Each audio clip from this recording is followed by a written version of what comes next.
So do you think that New Zealand would be third time lucky as well against India in the ICC event final? I mean, hopefully we're third time lucky, but no, I think, we know India are going to be a challenge tomorrow. They've been playing some very good cricket. They understand these conditions pretty well, but I think we've also been playing decent. Admittedly, obviously, slightly different conditions, but I think obviously having the run against India here a few days ago will definitely help us out, understanding the conditions a little bit better. But it is a knockout game, and I guess whoever turns up on the day could take home a trophy.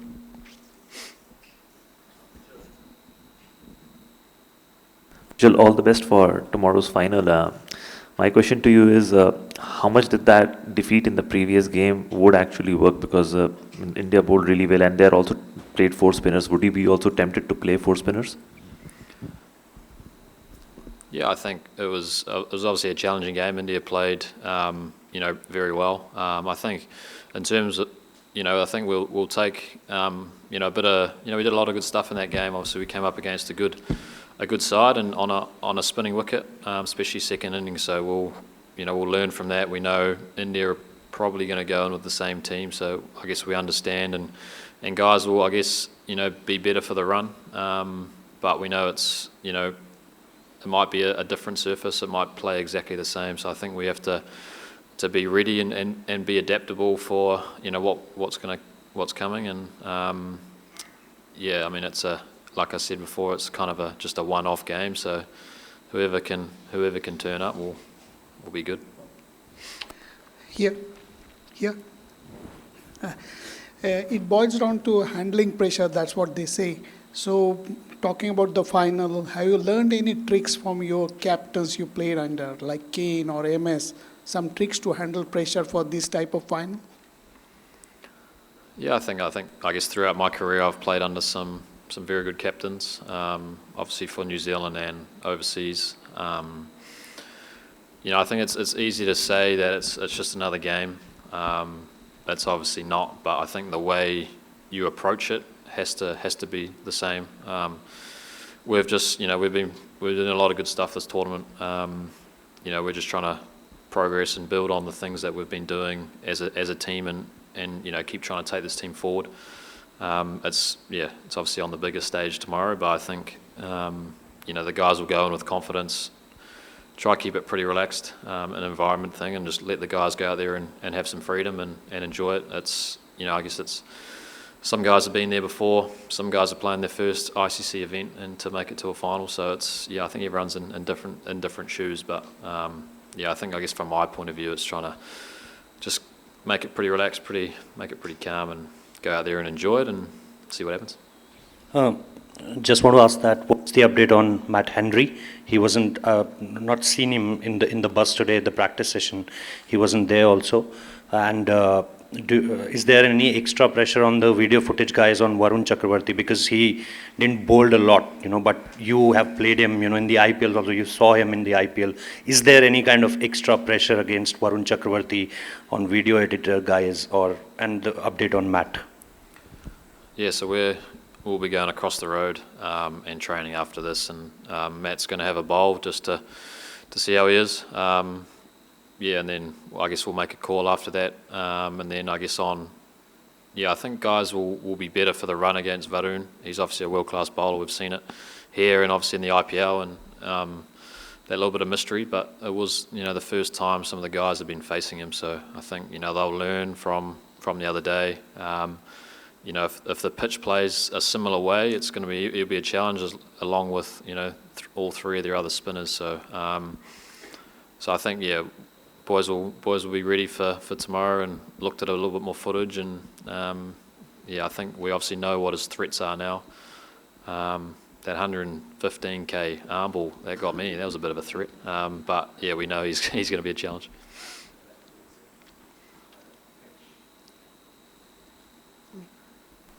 Mitch, you'll be aware that David Miller said that he'd be supporting you guys tomorrow after the semi-final. India are obviously going to have a lot of fans supporting them here as well as elsewhere in the world, but do you just sense at all that the wider cricketing world might be backing you? don't know. I guess you kind of build relationships with these guys. Like I've played with Davey in a couple of tournaments, and I guess that's the beauty of the franchise world is you get to see guys. Well, you play against guys a lot, but you get to share dressing rooms with some of the greats and a few of the boys on the circuit around the world. So you get to form kind of good relationships with people, and yeah, I can't imagine there'll be too many black shirts out there tomorrow. But I guess we have the country behind us back at home. Admittedly, it's probably the middle of the night, but if everyone can kind of skip work and then watch the cricket, that'd be good. There's been much documentation about the fact that you've had to fly here twice, go straight into practice, and weather's a little bit warmer. So what are the energy levels in the team right now? What's the mindset? You've come off a strong win, so what's the mindset ahead of tomorrow's game? Yeah, I think it was a bit of a shock. The old jumped up 10 degrees in the last 4 days for us, but I think obviously coming off a semi-final win, the guys are in pretty good spirits, but I guess and also ready for this challenge that is tomorrow on a wicket that will play obviously a little bit different to Lahore. But yeah, I think we'll get a good run around tonight, and then obviously yesterday was a good day to recover for the boys, and then we'll be hopefully firing and ready to go by tomorrow. Mitch, it's not often in New Zealand's history that we've seen the kind of variety in the spinners you have. You have 4 different world-class spinners. Everyone offers something different. Is this the best spin attack that you've seen or you've played with?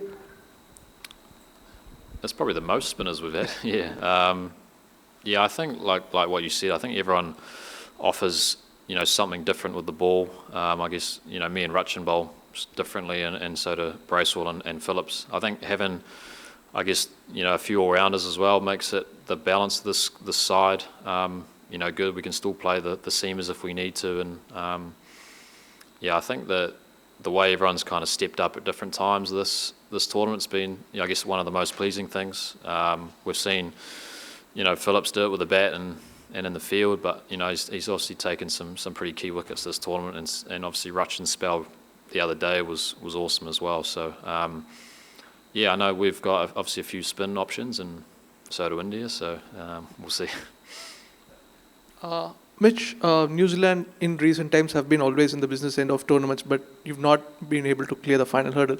Just tell me, how important a win for this will do for the cricketing ecosystem back home, especially you've lost someone like the experience like Saudi and Bolt. So for inspiring the next generation of New Zealand cricketers, how important a big white ball win will do for New Zealand cricket?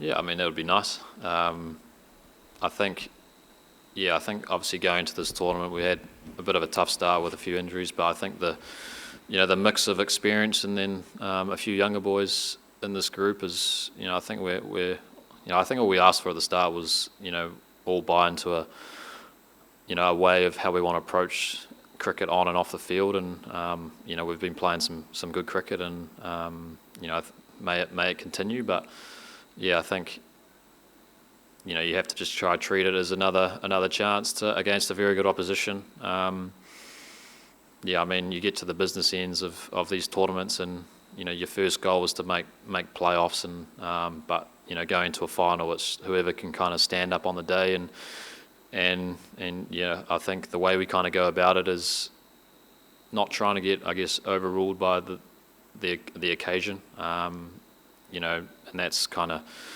done with the guys in the group, the support staff, and everyone kind of around it, trying to keep it pretty relaxed, and but also know that we have to put in a good shift tomorrow, and then let's see what happens.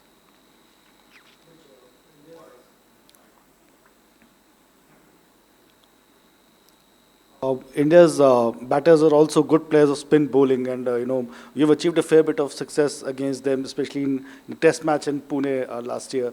So, generally, what are your plans when you bowl to them? I mean, the Shreyas Iyer is a good player of spin. Virat is hugely experienced, and so how do you go about tackling India's batters generally? Yeah, I think it's we obviously have our plans for most players, but I think it's kind of dictated on the surface a little bit. I think we talk about a lot as a unit as adapting as quick as we can to what pace, and what works on that surface. I guess the other night it was a little bit of a change of pace, being a little bit slow off the surface. I felt like you had to really get it into a good length for a period of time against good players, and try, I guess, build pressure through dots and false shots.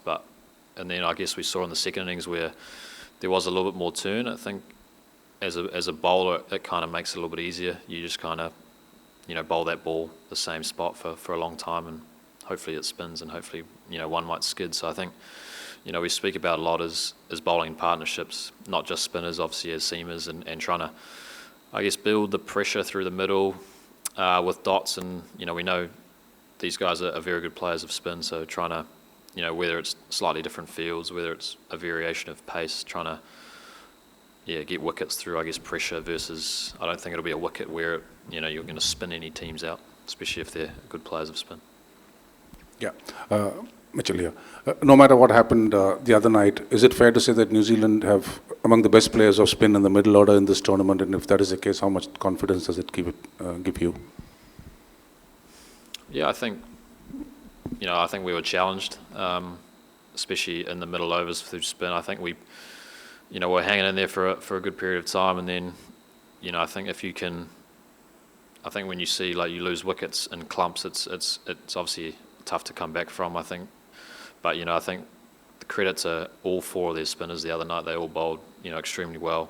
Obviously, Varun took most of the treats, but I think, the way Axar and Jadeja denied us for a long time. And so it might be something similar again on a slow wicket where it's, if you can kind of just rotate and hit the odd bad ball away, get yourself up to a decent score, and then I guess on the flip side of us with the ball, it's the same. It's trying to build pressure for a long period of time and produce kind of a false shot. But I think through the middle, like you said, we've got some good players of spin, and it's it's about them trying to just play their games, and whether it's get your broom out and sweep, or it's use your feet, or I guess we kind of give our players the freedom to play their own way. Yeah.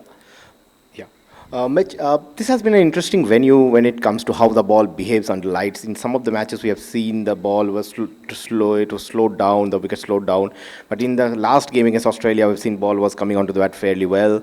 India have lost all the 4 tosses, but they have managed to win all 4 matches.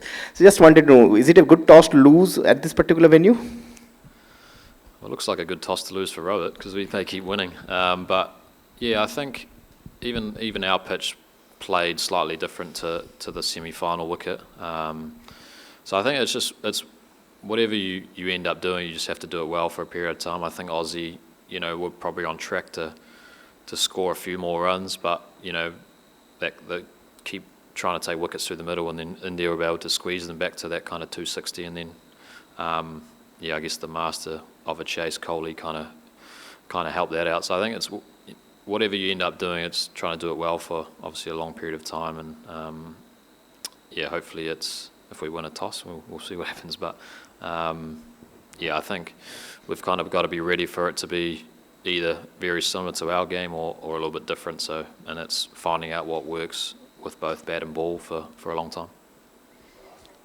Mitch, given the conditions here, there may not be a 350 here, and you guys have played the Indian spinners already. And also most of you, or maybe all of you, have played test cricket. So that should help negotiate the Indian spinners and play like that technique. Yeah, I think we have to kind of go in with an open mind of how the pitch will play, and then, adjust accordingly. Get those comms back to the groups, what you think a good score is. I think we obviously, it could be a 300 wicket. We don't know, I guess, yet, but it could also be a 250 kind of winning score. So it's, and that's, I think you can lose the game in the power play with the bat, but I think we've seen throughout this tournament, if you can kind of, guys can come back from, if they keep wickets in hand, and then you can really set up a death phase with the bat. So I think there will be periods throughout this game on both sides where you're under pressure for a period of time, but if you can kind of withstand that and get through it, it might get easier. So that's I guess what we can hope for, especially the batters. It's India are going to bowl well in periods, and it's just trying to withstand that the best you can, and then finding a time to put the pressure back on their bowlers. Thanks, everyone.